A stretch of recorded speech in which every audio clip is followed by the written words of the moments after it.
Okay, RS-232, RS-485, USB, oh my.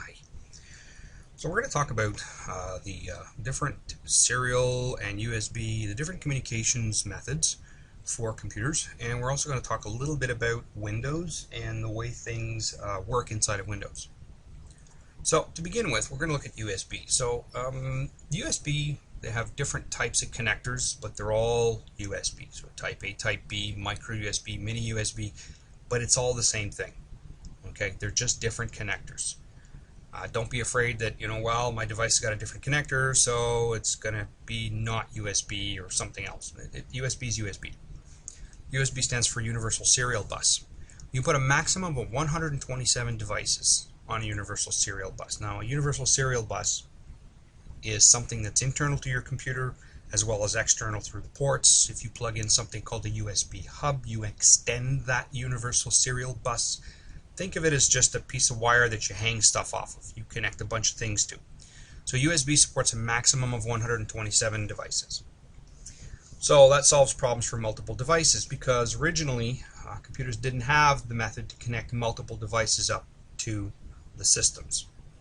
Devices are detected automatically, so when you plug it in, Windows basically says, oh, okay, you've got something plugged in here. We're going to basically detect what it is and try and figure out what driver you need and load all that stuff up. Now, I say it's serial communication. What is serial communication? Well, there's serial and there's parallel. Serial means I send you one bit at a time and you send me one bit back at a time. Parallel means I send a bunch of bits and you send me back a bunch of bits. So USB is serial communication.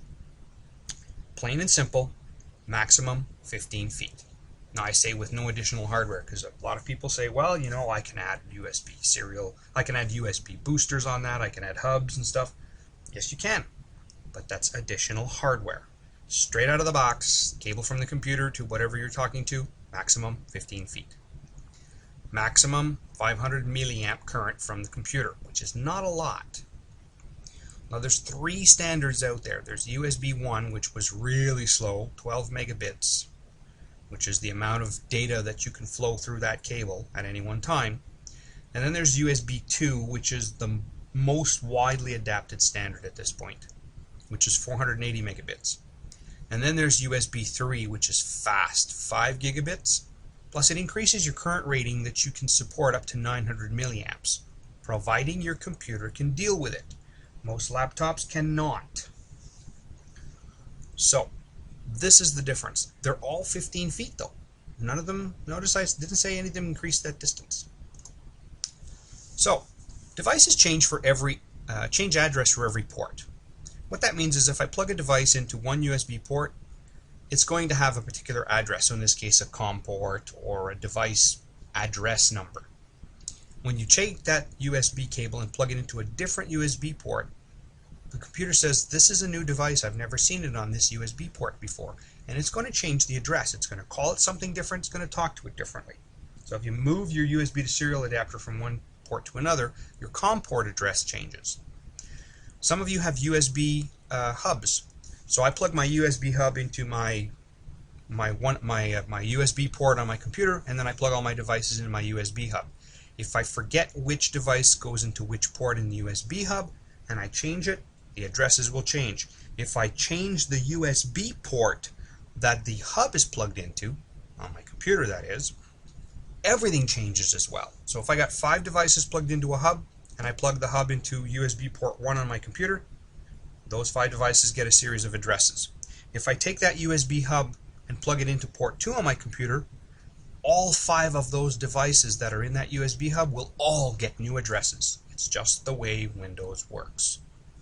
Now the default behavior is to turn the power down on the USB port when it thinks it's not being used. So I'm going to show you also where you find that and how you disable that. Now it's digital only, it's not a video signal. A lot of you say, yep, but I've got a webcam, a video camera that's USB. Yes, you do. But the signal coming through the USB cable is not video, it's digital. So it's been converted to digital, then sent through the USB. It's not the pure original video signal. You don't do video through USB, it just doesn't work. And the reason is if you look at the cable diagram I've got here, you'll see that there's no actual video cable setup for that. Okay? And also the data and the power is inside the same cable. Some of you know about power. Power can cause interference to video. That's what's going on here. And the difference between a USB 2 cable and a USB 3 cable is we have some extra wiring in there with a little bit of extra shielding for more data lines. But it's the same basic idea, right? You have power and you have your data. If it's USB 2, you have 2 data cables, 2 power cables, and a ground or a drain wire. If it's USB 3, you have 4 data cables, 2 standard and 2 shielded. You have a power and you have a draining cable. Interesting to note, look at the difference between a USB 2 and USB 3 cable. You'll see that the unshielded twisted pair, the blue and white twisted pair wires, which is data, they're identical. And that means that a USB 3 device can be plugged into a USB 2 port. It will run at a slower speed. It will not be allowed to use the maximum of 900 milliamp current, but it will work. They are compatible downwards. Okay, to be able to have a look and see what's going on with your computer, what you need to do is you need to open Device Manager. Now there's a few ways of doing this. If you have the computer icon on your desktop, you can right-click and choose Manage. If you don't, you go to the Start button at the bottom. When you open it, you should see Computer there. Here, you can go right-click and Manage. You can also go into something here, Program Files, Administrative Tools, Computer Management, or you can go into your Control Panel and look for Administrative Tools. The easiest way is just to right-click here and choose Manage. Now, if you're not logged on with an account that has the rights, it's going to prompt you to put the password and the username for the account that has the rights to change things. Windows has special security features that you have to understand. If you created a standard user account, you do not have administrative rights on your machine.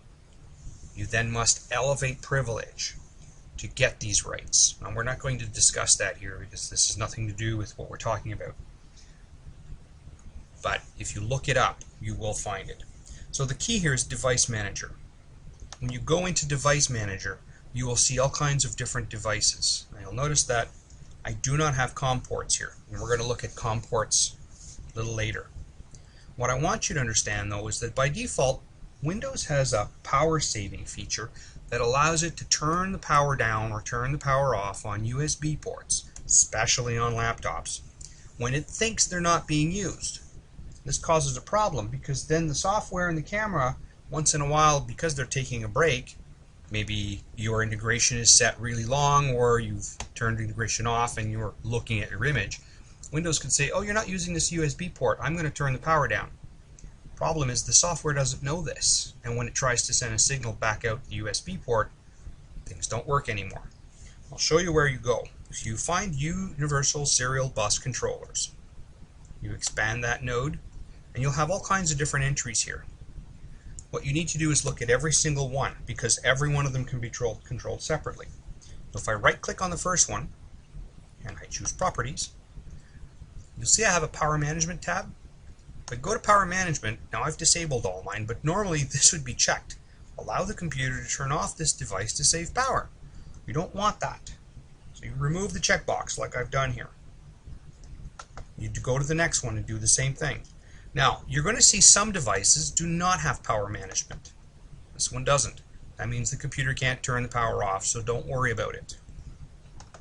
But the ones that do, those are the key. You have to fix that, power management. Don't allow the computer to turn this off.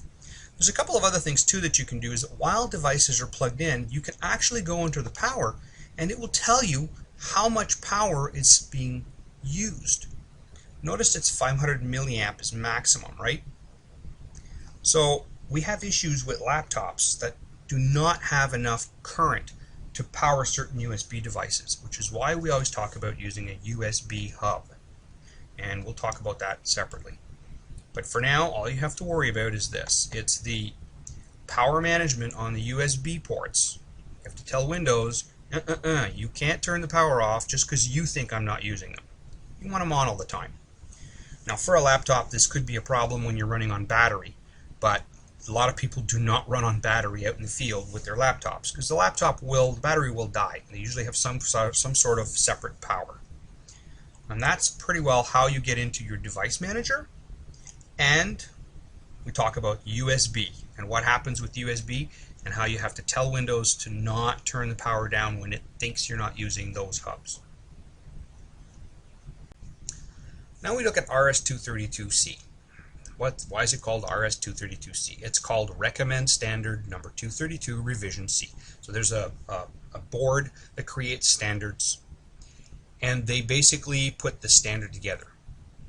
Now RS-232 is one device per cable. Remember when I talked about the USB just before here, we said that they solved the problem of not allowing more than one device per cable by allowing multiple devices on the cable. That's USB. This is one device per cable. It's a maximum of 20 kilobits speed, and it's rated at a limit of 50 feet, but it works well over 100 feet easily.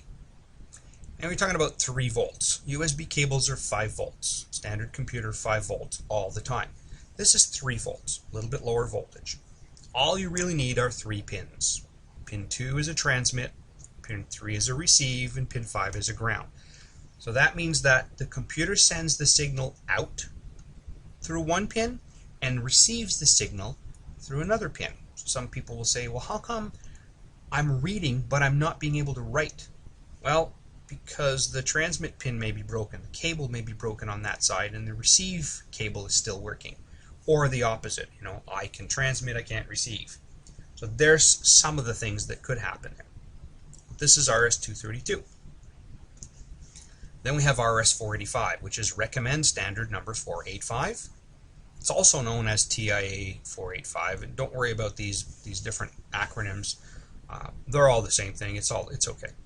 So they've said, okay, for RS-485, we can have multiple devices per cable, 127. Starting to sound like USB a little bit. Except look at the difference here. My rated limit is 4,000 feet. That's far. I can also go to 1 megabit. I can push it to 40 megabits. Yes, USB is still fast compared to this, but the differences you're going to start to see as we discuss why RS-232, RS-485 is different than when we're talking about USB. So the minimum here is 200 millivolts. I don't need a lot of power going through these cables. And what that really means is that because I've got a long distance cable, I can increase the voltage coming out. And even though that voltage slowly dissipates and fades the longer the cable is, right, you get lost in the cable, all I need is a minimum of 200 millivolts and it will work. And this one here is not transmit receive. This one is data positive, data negative, and a ground. And people say, well, wait a minute, I thought the negative and ground, it's the same thing, like minus on a battery. It's not. Data positive and data negative are different. Data negative is not ground. It's not the same thing. And we're going to get into that in a second. Now what you do need to be able to transmit and receive RS-485 to the computer, because the computer basically is only RS-232, either native in the computer or with a USB to serial adapter, you need an RS-232 to 485 converter. And I've pictured one here. These are not expensive. You can get these for about $5 to $7 delivered to your door. And all it is it's just a little adapter place. That little green part at the back with the wires, you don't even need that. If you've got the correct cables, you can just plug it straight in. That's all you need really to run RS-485. Now, not everything supports RS-485. You can't just grab a camera and plug RS-485 in it because you want a longer distance. The camera must also support the RS-485 standard. So why is all this important? So you need the correct cable for your camera. You have to understand for distance and reliability, and because it's cool, right? You should know. So if we take a look here, the first one, USB, the SSI and Universe, the bottom right 2 cameras, those are USB devices. They're not video, they're not RS-232, they're not RS-485. And then the next line is RS-232. So you've got the Junior Pro PC, which is the second camera on the bottom, And then you have the Extreme and the X2, which is the third one, so it's like the blue color. Those are RS-232 cameras. Then there's the RS-485 cameras, which is the micro, the first one. And then the fourth one is the signature. And the older Malin cams that had green power LEDs, those were all RS-485. So, you have to get the cable that matches your camera. You can't make the camera match what cable you feel like. You got to figure this out here. This is it's pretty basic, but you need to get the right ones. So USB, RS-232, RS-485. So let's take a look at signaling and interference in USB and RS-232. Okay, because USB is similar to RS-232. It's serial. So I've got my frog on the left, my frog on the right. My frog on the left wants to send a signal to the frog on the right. Notice I've got a reference of 0 volts, and you see how my line goes up and down. That's what I was talking about. Remember when I said the data minus there? So negative voltage is not ground. There is a negative voltage and a positive voltage that you send through cables.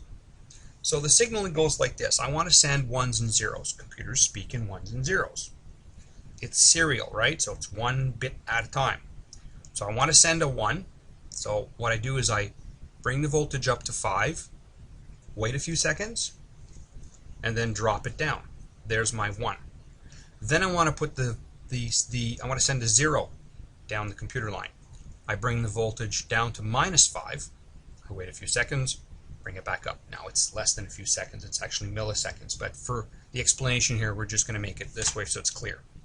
So as you see, what I'm sending is, if I'm sending 101, 1010, I'm sending the voltage up, positive, then a voltage negative, then a voltage positive, then a voltage positive, then a voltage negative, then a voltage positive, then a voltage negative.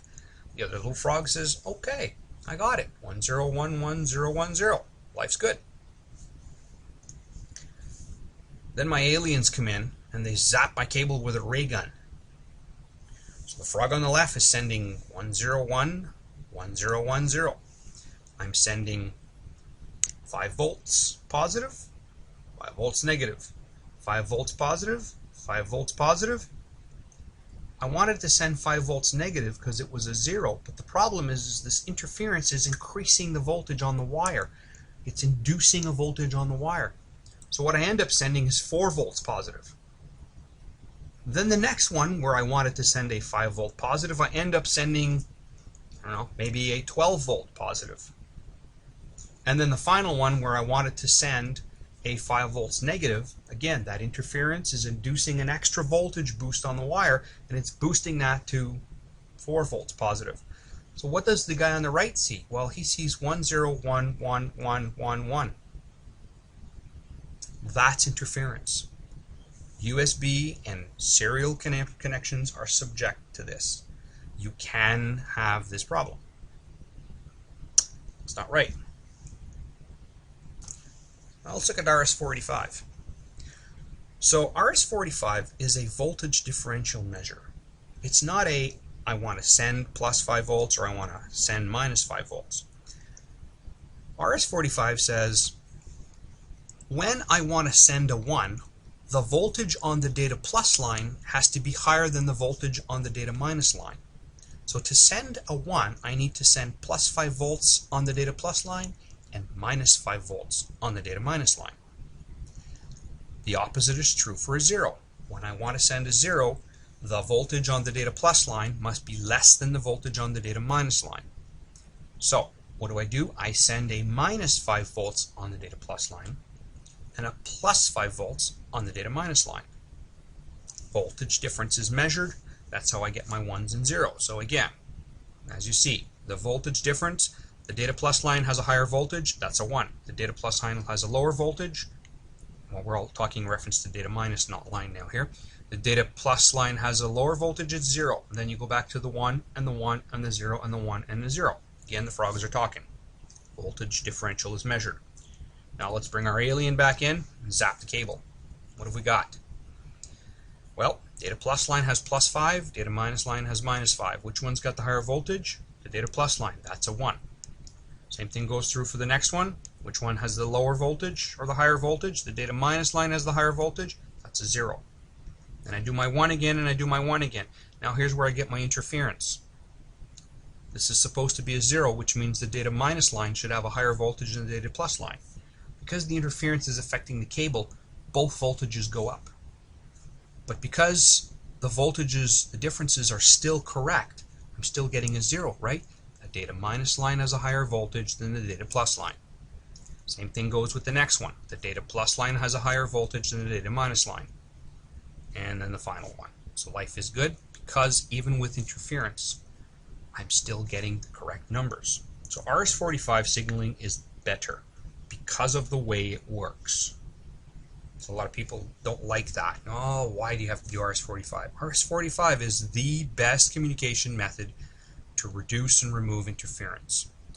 When you go to like car manufacturers where they have all the robotic arms and stuff, because there's a lot of electrical noise because of all those motors running, it's all RS-485 because you don't want that interference in the line. And I'm just basically going back in here again. Which line has the higher voltage? The data plus line or the data minus line? Well then, there you go. There are the matches. So the top graph shows you the standards. The bottom graph shows you what happens with interference.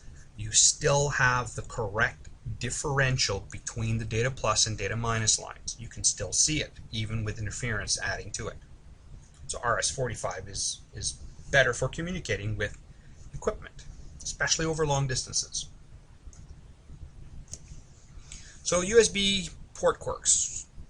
So a USB device has a device ID and a serial number, which means that if I insert a USB device, it also gets a USB assignment number. So when I plug a USB device into my computer, it gets an assignment number. When you move the device to a new USB port, the whole process of detecting these two IDs starts all over again, and it gets a new USB assignment number. Now, for serial devices, this means Windows will assign a whole different COM port to the device. And we're going to demo that and demo how to see that. So USB hubs also affect the process. You see that the USB hub is just basically a box that you plug a bunch of USB devices in, and you plug that box in your computer, therefore increasing the amount of USB ports your computer has. So even the same model USB device will get a different USB assignment number since the device serial number is different. So if I take, my USB to serial adapter, I plug it into one USB port, the computer detects it, says, okay, I'm going to get the driver, or you install the driver for it. Once it's installed and running, everything's good. Then the next thing is it's going to assign a COM port number. You take that exact same device, you plug it into the second USB port. The second time you plug it in, it's not going to ask you, you have to install a driver, because the driver exists, so it's going to configure it, but it's going to assign it a different COM port number, because that's the way USB works. Every time you change the USB port, you plug the device into a different USB port, or you don't plug it back into where it was before, the computer redetects and says, nope, this is a different device, I'm going to assign a different number for the COM port. Okay, so when you plug a USB device in, whether it's your video capture device so that you can see the video from the camera, or if it's your serial to USB adapter, the first thing you want to understand is that Windows has to detect that you've plugged it in. Usually you're going to get that ding bell like this. And when it's unplugged, or if you get a loose connection, you're going to hear it drop like that. If you hear that and you haven't moved anything, it means you've got a bad connection. We've got to have a look at that. Now, when you plug a USB to serial device in, you have a problem because Windows will automatically want to associate a COM port with that device. Except if you move that device to another USB port, Windows says this is a brand new device on a brand new port, even though it's seen the device before, and it's going to associate a different COM port. Plug in a USB device, and then I'm going to have a look at it in Device Manager. Remember, we showed you Device Manager. When I look at ports here, you see it says COM5. I'm going to move it to a different USB port. Unplug it, plug it back in. By the way, you should wait for these sounds in and out, because if you try to move it around too quickly, you could confuse Windows, and then some drivers won't load properly. So you see I've put it in a different USB port. Now it says COM9. But that's okay. We can change it. If you right-click and you choose Properties on the COM port, you can now go to Port Settings.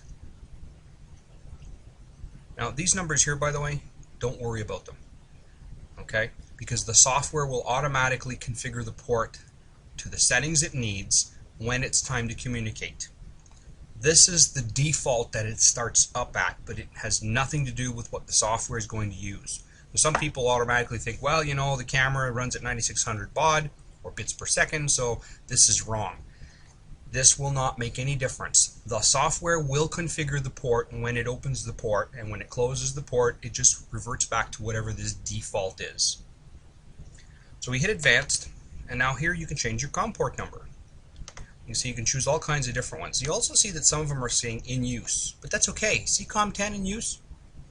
I can choose it anyways, and when I hit OK, it's going to say, are you sure? Yes.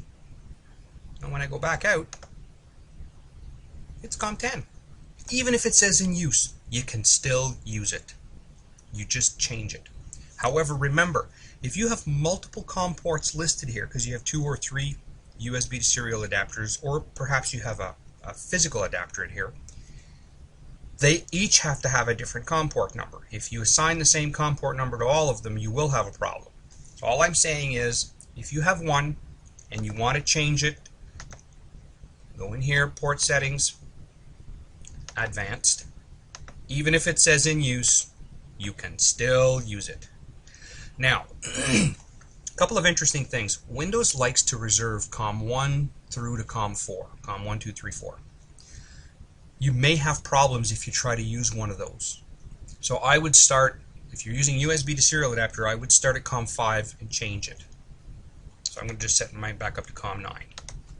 So now, instead of you trying to guess what COM port your serial adapter is connected to, you go into your device manager and look at your COM ports, and it will tell you right there, this is the number you need. Then you set the software up to that COM port number. And that's pretty well the extent of that. You don't have to go and muck around with any other settings. But again, the important thing to remember, wait for that sound, right? If I hear the disconnect, that means the serial port's not talking properly. If I plug it back in, wait for the sound to come. If I'm going to be changing it, I notice it's COM5 because I've just changed the USB port. I'm going to unplug it and put it in the other one. You unplug it, wait. It takes a bit of time, plug it in the other USB port. There it is. I'm back to COM9. Now some people have said, well, why don't I plug the USB to serial adapter in every USB port, then go in and change them so they're all COM9. You can do that, providing you don't have more than one. If you use more than one adapter, for example, one for the camera and one for the telescope control, obviously they cannot be the same COM port. They have to be different port numbers. This is how Windows knows where to send the signals, out which cable. So that's the important thing to remember there as well.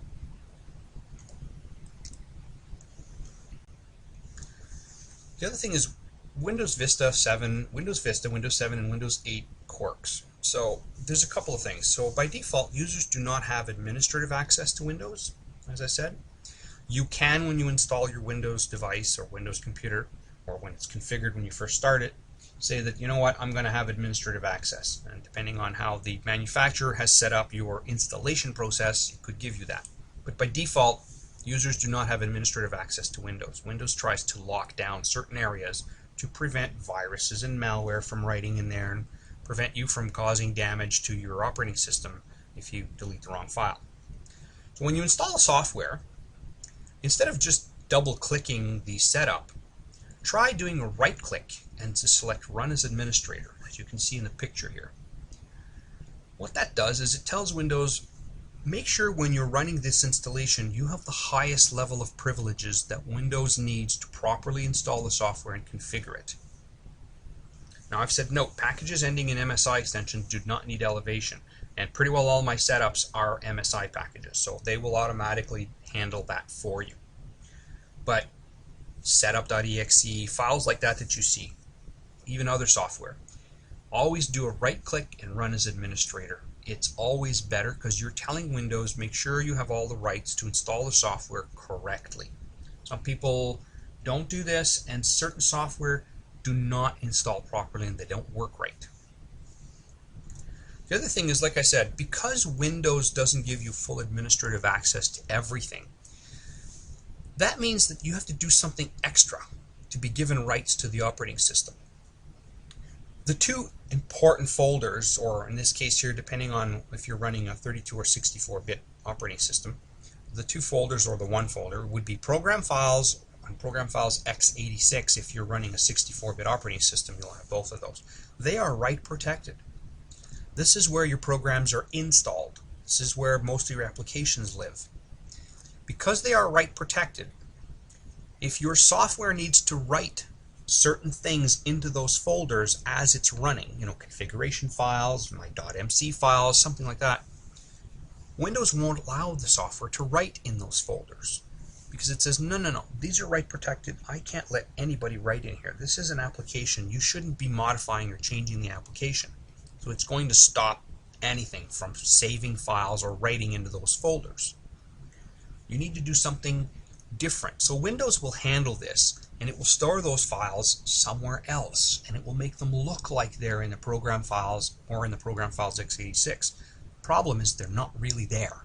So I'll show you how to find them. So if you run your Explorer, okay, you go to your start menu and you just click on computer, and that will open up the Explorer. You have to go to your hard drive, C drive. But you can't find the folder that it's going to put these in because the folder themselves are hidden. You have to make sure you're showing these hidden files. So to do this, once your Explorer, you're not talking about Internet Explorer here, we're talking about Windows File Explorer. So again, you double click on the computer and the word computer. We will open this up. What you want to do is hold your Alt key down, the Alt, and while you're holding the Alt key down, hit the T. All of a sudden this hidden menu will appear and the Tools menu will pop open. In the Tools menu, you'll see something called Folder Options. So you see on the left here, the graphic, I've showed you the hidden menu now, the T for the tools are there. So in the Tools menu, you'll see Folder Options. When you choose Folder Options, you'll get a window pop up, a box with 3 tabs, General, View, and Search. What you want to do is click on the View tab, the one in the middle, and you see down where I've got the arrow pointing here, you've got this thing that by default says don't show hidden files and folders. You want to change that to show hidden files and folders. You see, Windows hides stuff from you that it doesn't want you to know about, or that it says you don't need access here. So now that we've turned it on, I can then see, if I look at the C drive, you'll see a folder called Users. So when you click on Users folder, there's going to be a username there. It could be default user, it could be administrator, it could be your name. It depends on how you've installed Windows or how your manufacturer installation went. But there's going to be a name there. It shouldn't be default user. Don't use that one. It could be main user or something else. You go into that username folder, and then under there you will see something called App Data. And inside that you will see Local, and inside that Virtual Store, and inside that Program Files or Program Files x86. Well, that looks the same now. So this is the secret folder that your configuration files are stored in. Now, you can go in here and have a look. When you're in the software, you think you're saving it in Program Files or Program Files x86, but you're not. You're storing it in here. And that's the key here. Okay, so we've talked about this, where username could either be your selected username or administrator, depending on your installation. Okay, so the examples I've got here is the Control Extreme and the Junior Pro PC. And of course, within that folder, you'll see you've got like config INI, default MC, planetary MC. There's the config files. So they do appear in the standard C:\program files and C:\program files x86. They do appear there, but when you save yours, this is where they go. It's in this virtual store area. not in the actual program files. So if you edit the ones in the program files, or you look at the ones in the program file and you go, how come my settings haven't been changed here? They still look like the original ones that came with the installation, because that's not where Windows stores them. It stores them in this virtual store. Remember, the software is not allowed to write in that folder. Thank you very much for your time.